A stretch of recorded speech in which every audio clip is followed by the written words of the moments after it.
Since that day, the house has remained silent. The distance I felt from my parents, the shock of losing my brother, and the vicious cycle of blaming myself led me to shut myself in my room. How long had I been living like that? One day, my mother knocked on my door. She called out to me from outside the door, almost shouting, "Sarah! Open up! Let's talk properly!" I thought about ignoring her and letting it pass. But if I didn't open the door now, I might never be able to talk properly with my father or mother again, and I might never be able to leave this room. Suddenly scared, I slowly opened the door. My mother, with her kind eyes, looked straight at me. Her determined gaze made me step back. I was scared. It was the first time I felt this way towards my mother. Feeling frightened by my mother slowly approaching, I slipped past her and ran into my brother's room. It was the first time I entered his room since he was gone, and nothing had changed since he was alive. His presence was everywhere. Sarah. I always loved hearing my name called gently with a smile. But my brother was no longer there. Realizing this, I collapsed to the floor and cried loudly. My mother watched me from behind. My father and mother sat down, surrounding me, and my father spoke softly. "I don't know where to start. First, could you read Daniel's diary?" What my father handed me was my brother's diary. I took the diary with trembling hands and slowly began to read. Both my parents were tearing up, but I was too stunned to react. "I knew we had to talk about this someday." My father murmured apologetically. "Welcome home." My mother greeted me as I returned home, exhausted from a hard day's work. "You look tired today as well." She said this while making my favorite decaffeinated coffee. My father had been awake until a little while ago, but he decided to go to bed early for tomorrow. Well, that makes sense. I looked at the clock and saw it was already past 11 p.m. "Thank you, Mom." Seeing me drink the coffee, my mother also headed to her bedroom. I am Sarah, 39 years old. There is a reason why I am still living with my parents at this age without getting married. I am a surgeon at a general hospital near the station. Sometimes I get called in the middle of the night, and there are times when I can't come home at all. One reason I haven't met a man who can support me through such a demanding job is because of this, but that's not the only reason. When I turned 30, I started to worry about what people would think if I continued living at home, so I considered living alone, but my parents opposed it. You might think they are being overprotective, but that's not the case. I am completely incapable of doing housework. Cleaning, laundry, cooking. I'm bad at all of them. I have the intention to do them, but they just don't go well. Knowing this, my parents probably opposed me living alone because they could foresee the disastrous state my place would become. My mother often jokes, "I feel like mushrooms might start growing in your room someday." and I can't argue with her. If I had moved out, I probably wouldn't be able to calmly drink coffee like this and would have collapsed at the cluttered entrance. I am truly grateful. As I passed by my parents' room, I expressed my gratitude in my heart and sank into my fluffy bed. The next morning, I headed to the living room after waking up. I had taken the day off, so I shouldn't receive any calls except for emergencies. Even so, I never let go of my phone because you never know what might happen. My parents were already awake and had finished breakfast early. "Good morning, Sarah. You were late last night." Are you okay? I could tell he was gently concerned about me. I'm fine. I sat down next to him and glanced at the newspaper. Seeing me, my father murmured. It's been 23 years since then. I looked at the date in the newspaper. Exactly 23 years. I nodded with an awkward smile. After finishing breakfast, my parents and I got ready and got into the car. My father was about to drive, but I said, "I'll drive. I haven't driven the car recently, so I want to get back into the swing of things." I took the driver's seat. On the way there, the car was unnaturally silent. No one tried to speak. I'm sure both my father and mother had their own thoughts. As I drove, I also remembered many things. We arrived at the cemetery on the small hill and started walking silently. We reached a grave, cleaned it, and prayed together. Finally, my mother spoke. Daniel, we are doing well. Hearing her words, my father and I closed our eyes. Each of us spoke to him in our hearts, and eventually, we all looked up. "Shall we go now?" I called out to my parents, who seemed like they would stand there until sunset if I didn't say something. Watching their backs as they headed to the parking lot, I spoke to the grave. "I'll come again, Daniel." And with that, we left the cemetery. We decided to have a meal before heading home and entered a nearby restaurant. As I reached into my bag to take out my phone, something caught my eye. It was something my brother had bought for me when he was still alive, after I had begged him for it. As I held it and reminisced, my father spoke to me with concern. "I'm fine. I was just remembering," I said with a smile. My parents are very kind to me. Even though I'm old enough to be called an aunt, they still worry about me. I hardly remember ever being scolded. More than my parents, it was my brother Daniel who showered me with love. When I was little, he always held my hand when we walked, until I was embarrassed and refused. Whenever I went out with friends, he would tell me to be careful of cars and not to follow strangers. I often thought he was worrying too much. But I was happy. I felt loved and cherished. And I loved Daniel just as much. Whenever I heard stories of sibling fights from my friends, I wondered why they fought, because we got along so well. But I also felt a bit strange about it. No matter how selfish I was, my parents and Daniel would always listen with a smile. Why was I so cherished?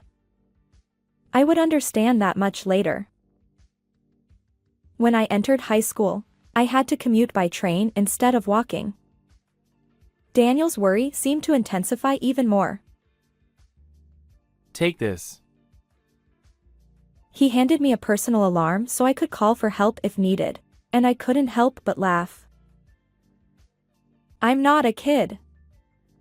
Besides, if this goes off on the train, it would be a nuisance. Seeing me laugh, Daniel looked a bit sad. I appreciated his concern, so I said, "I'll keep it as a charm because it has your feelings in it." When I put the alarm in my bag, his expression changed to one of relief. He would also ask in detail where I had been and with whom if I came home a little late. I thought about starting a part-time job once I got used to high school life, but I knew he would never allow it. That was something that troubled me. One day, a friend I had become close with in my class asked me if I didn't have a cell phone. Actually, I had been thinking of starting a part-time job to get a cell phone contract, but there was an issue with Daniel. At that time, Almost everyone in the class had one, and it was an essential item for communication. How could I get one? While I was thinking about that, Daniel muttered, It's good that you're making more friends in high school, but it's worrying not knowing where you are or what you're doing. The moment I heard those words, I had an idea. Then, why don't you buy me a cell phone? I thought it might be too selfish, but it was a gamble. I had never asked Daniel to buy me anything before. I didn't like the idea of taking advantage of his kindness. I was even a little surprised at myself for saying it. Huh? A cell phone? He looked puzzled. Maybe because it was unusual for me to ask for something. Had I gone too far with my selfishness? Anxiety crept in. Maybe I shouldn't have said anything. Just as I thought that. That's a great idea!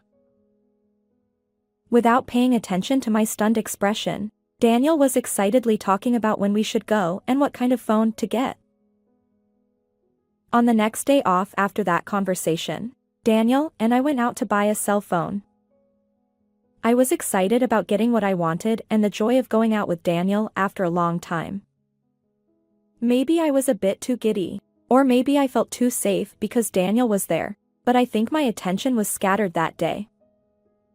Normally, I would be careful about my surroundings, but that day my field of vision seemed narrower. Even now, thinking back on it, I know there's nothing I can do about it. On the way back after buying the cell phone, we approached a crosswalk. I was so engrossed in talking with Daniel that I didn't see the signal. Despite the red light, I took a step forward. At that moment, Watch out! Daniel shouted and pulled my arm. You really need to pay attention to the signals. He was furious. I had never been scolded by Daniel before, and seeing him angry for the first time, I was too shocked to speak. Noticing my open-mouthed, stunned expression, Daniel returned to his usual gentle tone. Sorry for shouting. No! I should have watched the signal. Thank you, Daniel. He must have spoken louder than he thought. Daniel looked flustered, but when I turned to face him, he let out a big sigh. I'm sorry.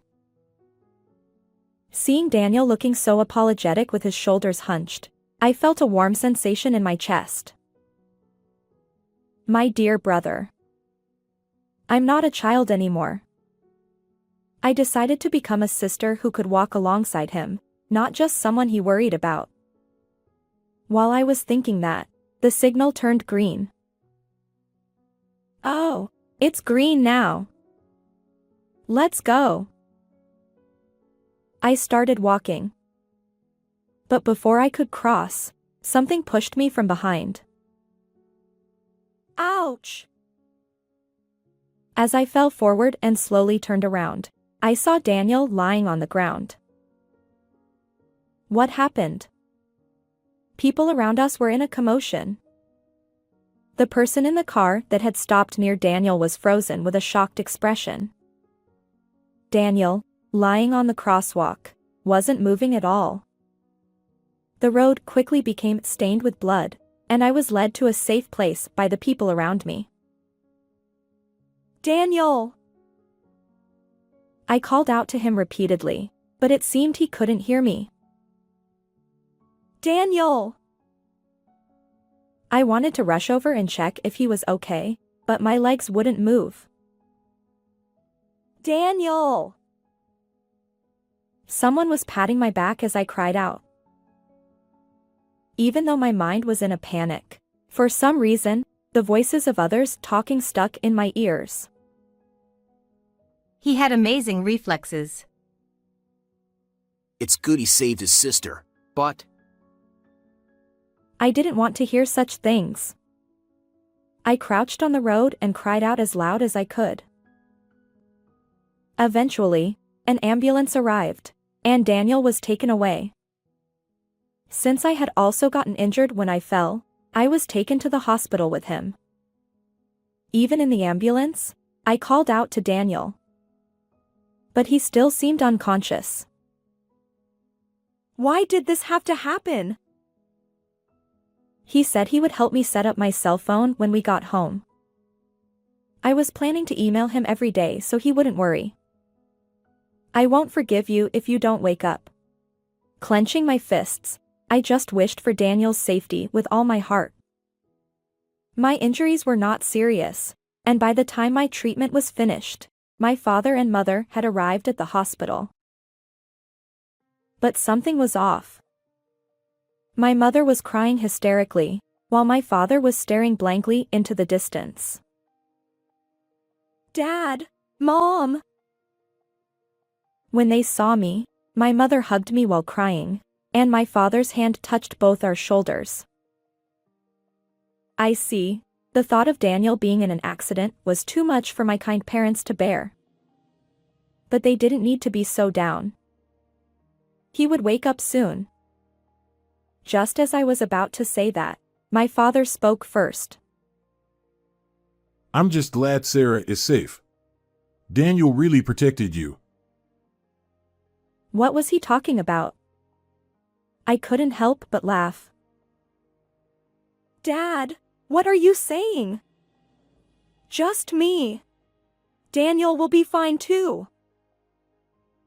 My mother started crying again. I could feel her arms trembling as she held me. Mom, you're crying too much. Daniel will be okay. But neither my father nor my mother responded. How long did we stay there, hugging each other? A woman came over and spoke to us. She led us to where Daniel lay on a bed, looking completely different. Since that day, the house has been eerily quiet, and despite the lights being on, it felt dark. Perhaps out of concern for my depression, my parents didn't talk to me. They seemed distant, almost as if they were afraid of something. I felt a clear distance that hadn't been there when Daniel was alive.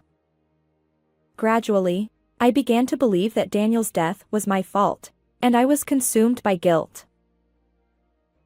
Caught in a vicious cycle of feeling distant from my parents, the shock of losing Daniel, and constantly blaming myself, I withdrew into my room and stopped going to school.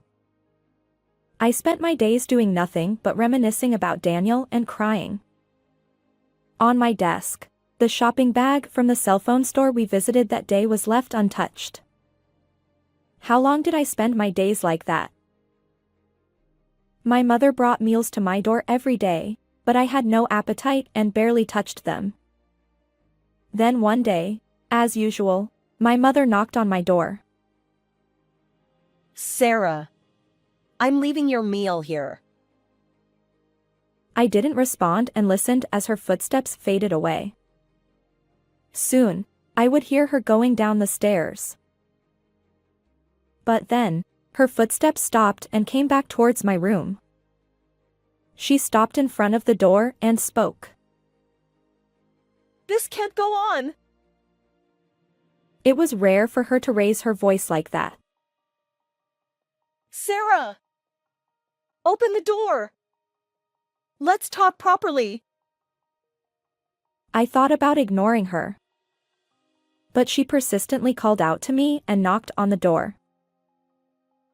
If I missed this chance, it might really be the end. If I didn't open the door now, I might never be able to talk properly with my parents again, and I might never leave this room. Suddenly scared, I slowly opened the door. Seeing my mother for the first time in a while, she looked pale and haggard. Her gentle eyes stared straight at me. Pushed by the determination in her gaze, I took a step back. Scared. It was the first time I felt that way towards my mother. Feeling fear as she slowly approached, I slipped past her and ran out of my room. Instinctively, I ran into Daniel's room. It was the first time I entered his room since he passed away, and nothing had changed since he was alive. The chair he always sat in, the TV connected to the game console, the suit hanging on the wall. On the day we talked about going to buy a cell phone, he was sitting in this chair. We had spent many nights playing games together. Using studying as an excuse, I often came into this room to chat about trivial things.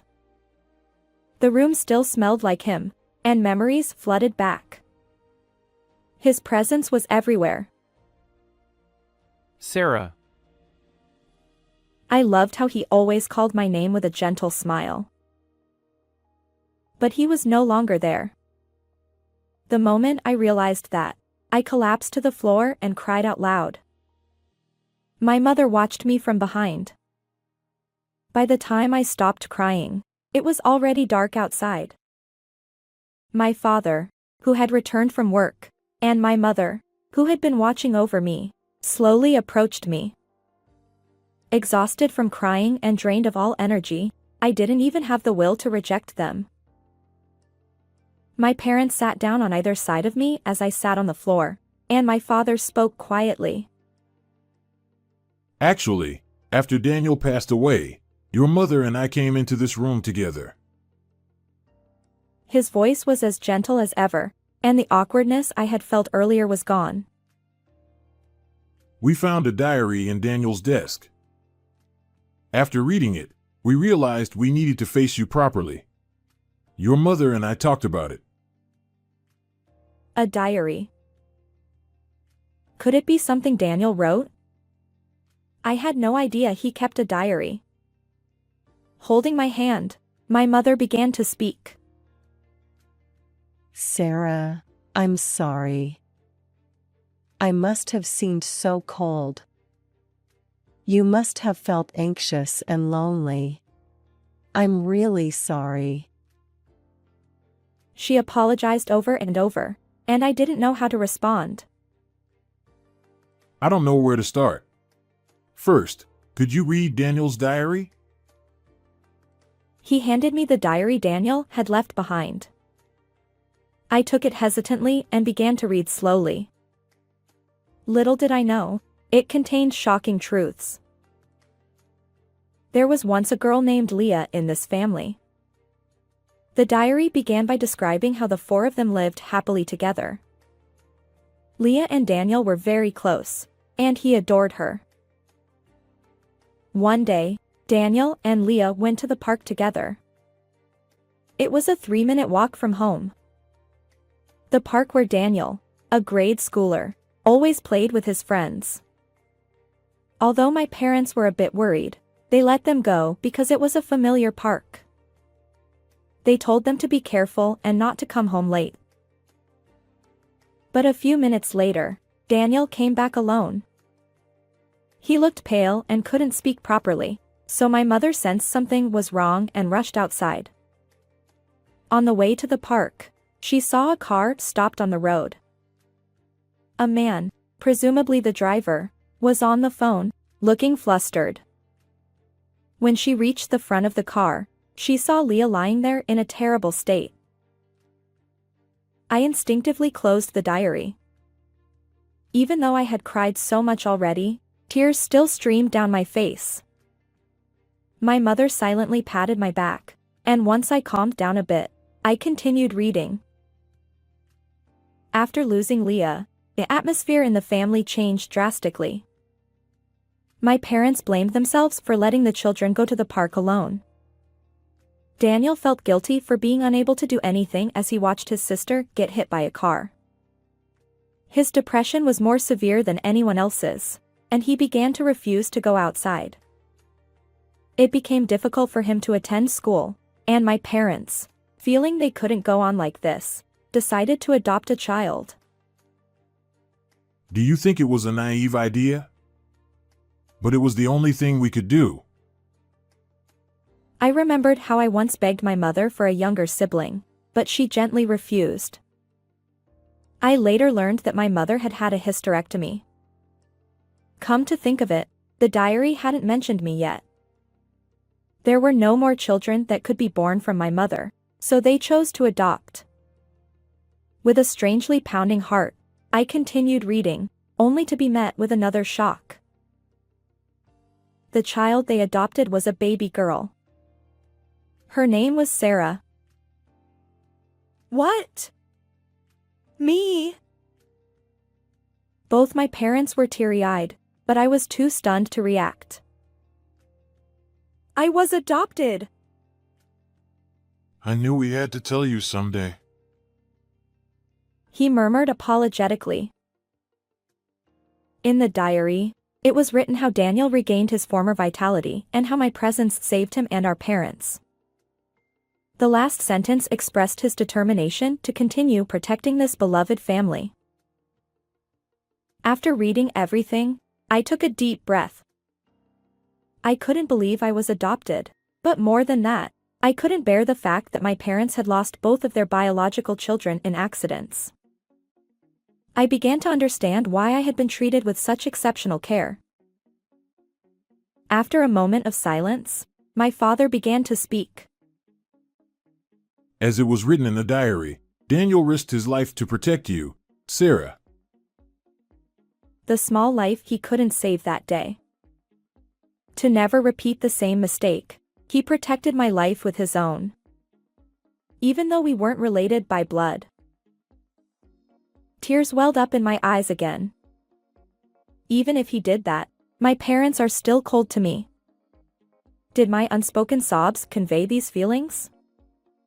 This time, my mother spoke to me. Sarah.